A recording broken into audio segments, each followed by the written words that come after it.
my thinking here is that we need to supplement our content generation with generative AI tools to improve efficiency and quality also, but not replace our efforts, sincere efforts that we need to put into any content generation, any campaign, any release, or any project.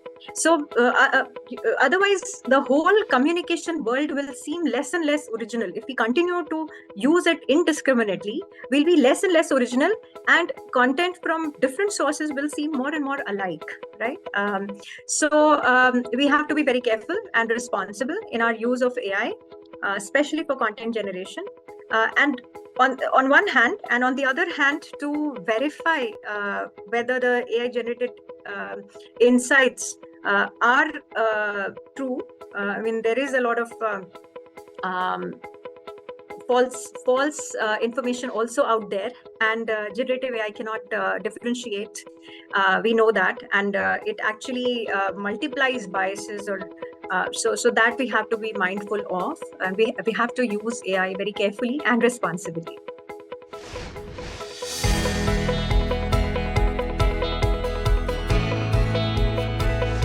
I have over 22 years of very diverse professional experience across sectors like IT, infrastructure, and education. I am an engineer by qualification, so of course I didn't mean to get into communication, but I can share a little bit about my journey so that you understand how I am where I am. So like I said, I've studied engineering. I have an undergraduate degree in electronics and communications engineering. I went on to do a master's in the same discipline, after which I started a career in academics. My first job was as a lecturer at Thapar Institute of Engineering and Technology in Patiala. Then for a few years, I taught in some prestigious technical institutions, and I was planning to start my PhD studies. At that point, we moved to US for a year, and I started working for Google as a test engineer. I telecommuted for Google.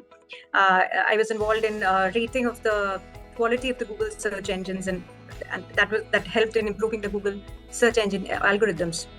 So when we came back, I wanted to continue working in the corporate sector. I mean, I didn't want to go back to academics at that time. So I got a postgraduate degree in marketing and communications, and I joined HCL Infosystems. Then over time, things happened, and I moved into the infrastructure sector. I joined Parsons Brinkerhoff, or PB, which is a professional services and engineering consulting firm headquartered in New York. So I was based in Delhi. I was working in business development. So I was involved in research and analysis of markets and opportunities. And I was also, of course, developing marketing communications. So that was there. I was working on client presentations, brochures, capability statements. I collaborated with international experts on high-value bids, led preparation of technical and commercial proposals, RFPs, tenders, and I was involved in CRM, risk management, project documentation reporting and all. Now, from there, I went on to start a new engineering consulting company called Synergis Global Services as a co-founder. I mean, there was a team which came out and formed this new company. And as an entrepreneur, as you can very well understand, you're involved in everything. So from development of strategic vision, business plan, all the marketing, communications, branding, the website, the logo, the brochure, establishing a social media presence, presentations. So all those things, apart from hiring, office setup, budgeting, developing policies, procedures, and the business management part, while also interfacing with the client and ensuring that project deliveries happen smoothly. So I exited Synergis when I had to move to Canada with my family. I wanted to take some time off and decided to join the MBA program at John Molson School of Business in Montreal. And interestingly, I went on to specialize in strategy and finance. I thought I'd already been working a lot in Marcom, and that was an area that I already had some experience in. And I wanted to understand about business from a different perspective. So I loved the strategy courses, loved learning about global competition, international strategy, and especially the finance subjects, business analysis, valuation, mergers, acquisitions, and all. And I'm very glad because apart from my experience in diverse role in diverse sectors, this training, I believe, gave me a very well-rounded perspective of the business environment. I feel all this has given me a mature, balanced, and holistic understanding of the world of business, which has proven extremely useful in my current role in communications as well. It's helped me understand the business context of what we do every day. I then spent a very short time handling operations for an AI startup in Montreal, after which came back to India, where I joined my present company, Tietovery, close to 4 years back. I had started in a pre-sales and business development role initially, but just a few months in, the position of head of branding, marketing, and communications for India opened up. And I found the role quite interesting, as communications and content creation is something that had been central to all the roles I've held. So I was selected for the role, and I've been in this position since. Tietovery is the largest IT company in the Nordics, and it has its headquarters in Helsinki in Finland. And it offers IT services and solutions to customers in over 90 countries across the globe. In India, our employee strength is close to 5,000.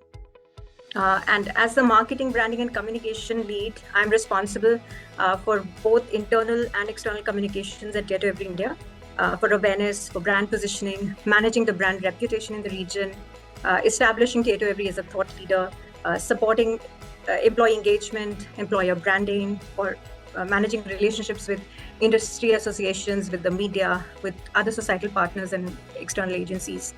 I have set up the communications infrastructure for Tietovery India. I've conceptualized and executed several Marcom projects in line with the needs and strategic business priorities. I've activated the Tietovery brand renewal over the past 2 years, adopting and implementing the new Tietovery visual identity and the messaging, style, tone of voice, brand attributes, and communication concept. We don't have a very big team in India. Of course, globally, the Marcom team, and we collaborate very closely with our global colleagues. But in India, we are a small team of 3 people. And of course, we work remotely. We work in a hybrid model. So everyone, we do meet at times, but most of our work is done online through in the virtual mode. I mean, we are connected all the time, but that's how it is. And it's been a very interesting and rewarding journey so far at Tietovery. And there are very exciting plans for the next year as well. We've always been using data. Apart from the few times we rely on intuition or a hunch and for decision making, we always use data to base our decisions on. The fundamental shift I've seen, that has happened over the years, is in the size and scale. So in this digital world, data generation is happening at a massive scale. And unimaginable levels of data is being generated and then collected, and then it's even made accessible to people who want to look at them. And we have extremely sophisticated tools now to analyze the data and draw valuable insights, which we can then use for better and more reliable decision making. And when you say first encounter with data, I remember when I started my career, we were using Excel basically to process data. I remember I wrote a book on Microsoft Excel, which was published in the year 2000, around that time, a little after that. And it had basic stuff like creating and editing workbooks and worksheets and creating charts, working with databases, analyzing data, linking, referencing, etc. And all that was relatively new at that time. The book is still available online, but it's extremely outdated now. Excel 2000 is part of Microsoft Excel old history now. So we were really putting in a lot of effort to understand what the data is telling us, to make those graphs and charts and to really make some sense out of what it was telling us. The version of Microsoft Excel that we use now as part of the Microsoft 365 suite of software has so many advanced functions and features now. So, we don't have to do all that now. It gives us ready-made solutions. There are very advanced tools built into Excel also these days. And we have to constantly update ourselves to be able to use all that it offers. Then in my stint at HCL, I remember creating dashboards with a variety of charts and PowerPoint to depict results of campaigns, etc. Even in my role at PB or Synergis, I dealt with a lot of data because, when I was using CRM software or risk management, using RMIS or project reporting, the client reports had to be prepared, review reports and all the analysis around them, even market study and all. So at that time, it was all, a lot of it was manual, effort had to be put in. But now we have so many amazing tools and platforms that automate the data analysis part and save us a whole lot of effort. They offer visualization, the visual customization, I would say, to create dashboards and reports that contain a variety of graphs and charts automatically. These are generated. And this visualization allows us to monitor the metrics that we want to monitor. These days we use Google Analytics, Google Data Studio, Power BI, which is again a very, very powerful interactive data visualization app or tool, and it helps us, drill down on each performance metric and generate reports that show us what we want to see. So from there we have come a long way, and I'm sure with new developments, we'll progress even further. And I don't know, tomorrow we'll be using data in a whole different way. We're employing a data-driven approach and using data extensively these days, equipped with these powerful tools and apps. And these are getting more sophisticated by the day.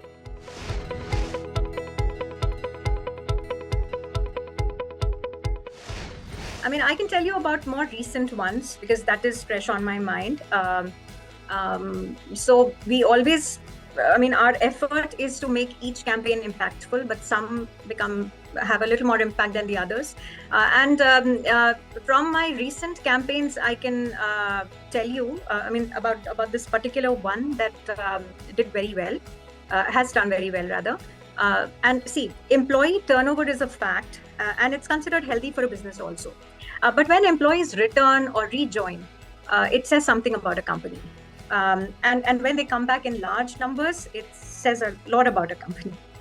So we saw that there were a lot of people, former employees, who were returning to Tietovery, my company, after spending some time away. So when this trend was noticed that a lot of people were coming back, we talked to some of these returning employees and we asked them the reasons why they came back. What made you come back? And we got a variety of responses. They'd come back for career opportunities they found here, or the good work-life balance, or the good work culture, trust and transparency, learning and growth opportunities, inspiring leaders, good supportive colleagues, and all that, a number of reasons. Then we saw a good opportunity here to highlight all the good things about our company that was making these people miss Tietovery when they were away and want to come back. And this would help us attract more from among our alumni, as well as many other talented people looking for these qualities in an employer. So we ran this campaign called Comebackers. You can look for it. It goes by the hashtag Comebackers. We told stories, or rather, testimonials. We got testimonials from these employees and put it out there as a digital campaign. And it has been doing very well. No anecdote as such, but I think in our team or at Tietovery, we know whoever is leaving, they might at some point come back. It's true for all companies, but a little bit more perhaps for Tietovery. People don't want to leave. There are so many good things keeping them in the company, so that we have achieved at least a little bit with this campaign. We have been able to highlight all these good things. Another campaign that I'm very excited about is one that we launch early next year. I can't give away too much, but I'm really excited about it. So I'll share a little bit. This campaign will be around supporting long-term careers for women in technology. We will be highlighting how women professionals are contributing to making an impact through their work in technology, and the diverse perspectives they bring to the technology business. And through this campaign, we aim to create awareness around the most common reasons women in India leave the workforce, because that is a big problem here in India. Women usually, a lot of times, for whatever, for a variety of reasons, they drop out of the workforce, and then it's difficult to come back. So we have a number of stories like that, but number of stories of women who have come back and made it and been successful, and how they did it, we thought would be very inspiring to know. So we wanted, through this campaign, we want to create awareness around the most common reasons women in India leave, and we will be having some career stories of inspirational women tech leaders. We want to highlight what it takes for women to have long-term career journeys, and how companies especially can support, and companies and colleagues even can support promising women professionals when sometimes they need to prioritize important personal demands, and enable and empower them to contribute to their maximum potential, on their maximum potential when they have to focus on professional responsibilities. So I'm very hopeful and excited about this campaign, which we will roll out early in early 2024.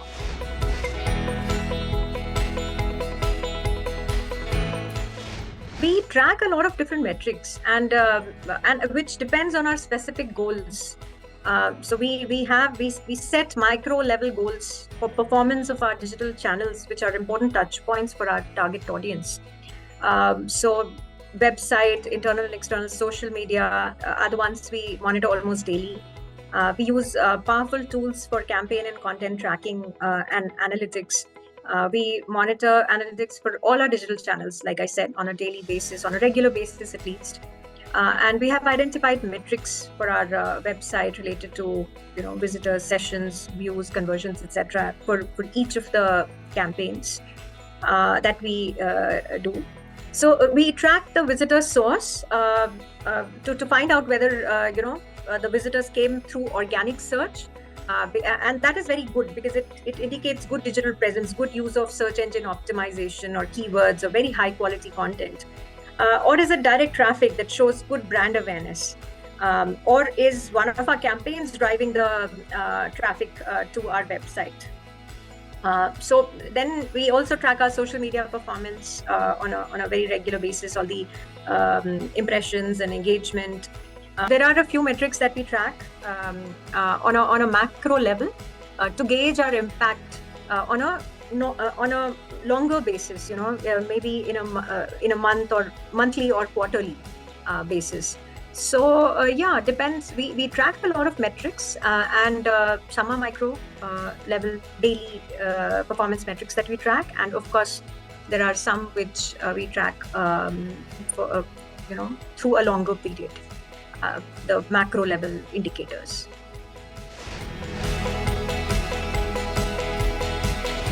It is amazing how AI is taking, for example, data-driven insights to a whole new level. I spoke about Microsoft Excel earlier, and how a lot of analysis we had to do ourselves is automated nowadays due to powerful data analytics and business intelligence tools, which give us a visual representation in the form of a dashboard from which we can derive insights that helps us with decision making. It used to be up to us to draw those insights, right? We used to study the trends, the patterns. We had to apply ourselves to gather the useful insights from the analysis. Now there are AI features built in these data analytics and BI tools that even draw insights and make it available to us. For example, Power BI, in our website analysis, it's now able to point out the trends. It is able to tell us that this particular metric is significantly higher across these segments over this time period. Those kind of insights it can give us, readily. So as these features become more sophisticated and more powerful, all the insight generation will also become automated. That is where we are going. That is where we can see that we are going. Then use of AI is also making us more efficient and productive. PR and communications, it's a creative field. And many times when creating messages or developing content, you have to wait for inspiration and ideas. But generative AI, for example, it provides a quick fix. You give it a topic and it can generate human-like content and give it to you. So the better and more descriptive the prompt, the better response you will get. So we have to learn to use these tools to their fullest potential, to use all that they have to offer. So the time required for creative idea or content generation has definitely reduced with these tools. And that makes us more efficient and able to deliver more in less time. So it makes us more productive. This automated content generation is a big benefit. And also, the data-driven insights, because AI is helping us understand our target audience better through all the insights that it is providing to us. And on one hand, it's helping us understand the audience better. On the other hand, it's equipping us with the messages, with the content that will help us create the messages which will appeal to that audience. So that whole personalization of content and our communication is happening. And but I also want to mention one thing over here, because we are working in the field of communications and PR. It's also important to be acutely aware of ethical and practical considerations related to AI. Generative AI tools like ChatGPT allows everyone to write beautifully these days with efficient use of precise and heavy impact keywords. There are concerns that automatic content generation discourages us from putting in the effort required to do honest research, isn't it? I mean, we don't spend that much time. I mean, in the current times, it's not smart work if you're putting it so much time into understanding the topic, into understanding the subject, to do honest and in-depth research, develop a proper understanding of the topic, and accordingly then generate genuine and original content.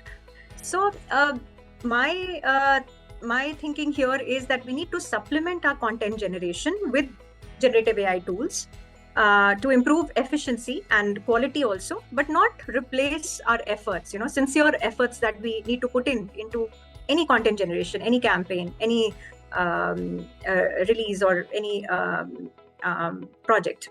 So otherwise, the whole communication world will seem less and less original. If we continue to use it indiscriminately, we'll be less and less original, and content from different sources will seem more and more alike, right? So we have to be very careful and responsible in our use of AI, especially for content generation. And on one hand, and on the other hand, to verify whether the AI generated insights are true. I mean, there is a lot of false information also out there, and generative AI cannot differentiate. We know that, and it actually multiplies biases, or so that we have to be mindful of, and we have to use AI very carefully and responsibly.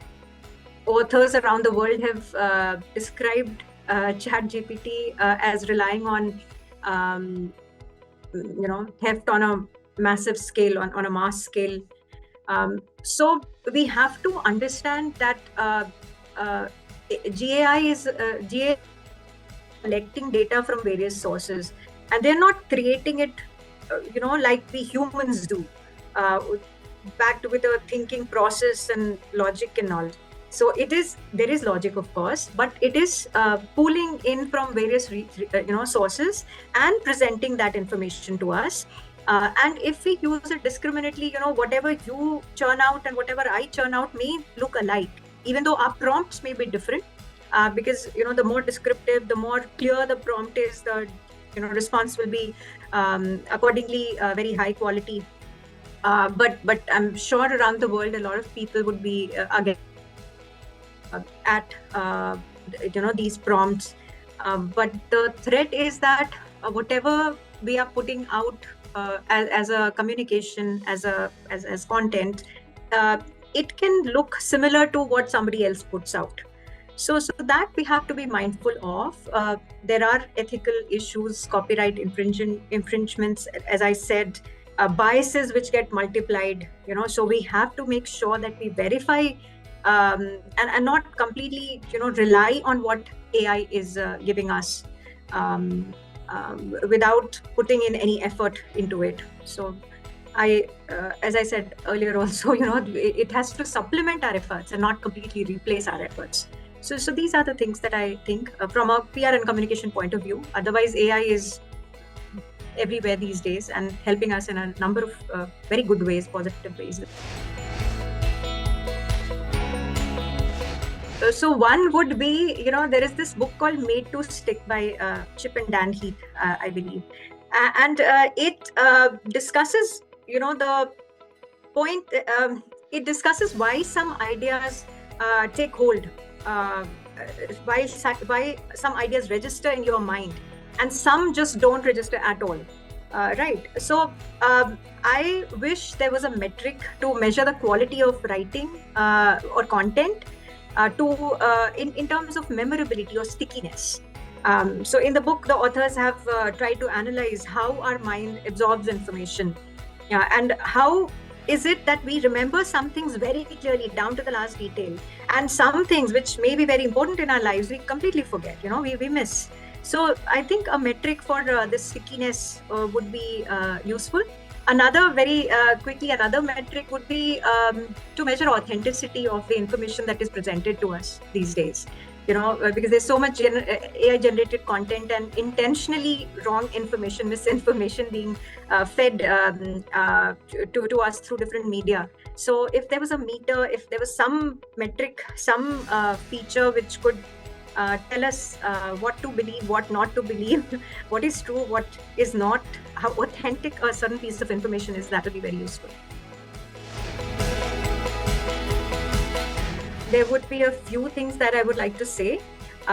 First of all, a continuous learning mindset is very important. You should always be open to seeing things from different perspectives, keeping an eye on the trends, how things are developing, what is happening all around. So that is important. And you should be open to learning new skills and honing the skills that you already have. For anyone, I think working in communications and PR, personally, I think it's very important to read a lot.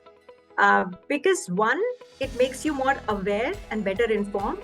And two, it is important to read also because it helps you write better. It helps you write well. So exact and impactful writing, content generation will come with practice. And also as you better understand the business environment and your target audience. There's a lot of data analytics available these days which will help you in this understanding. And they will also help you in fine-tuning your content and stories, peppering it with keywords and buzzwords, and come up with something which will hold people's attention. And I've always found that you can have a better impact if you communicate simply. There is a lot of value in simplicity, I would say. So be genuine, try to be as authentic as possible. And don't shy away from hard work. I think for the these days, a lot of people look for there is no shortcut to success. So we have to realize the importance of persistence and perseverance. And PR and communication is about imagination, creativity as much, and innovation as much as it is about agility and adaptability. How quickly things change and how quickly you can adapt to the change. So all these things are important. You should always focus on building your capabilities and never hold back from taking challenging responsibilities. Take ownership of assignments. Work smart, but give your best to everything that you do, no matter how small. And you'll see your path to leadership and success open up, maybe slowly, but surely.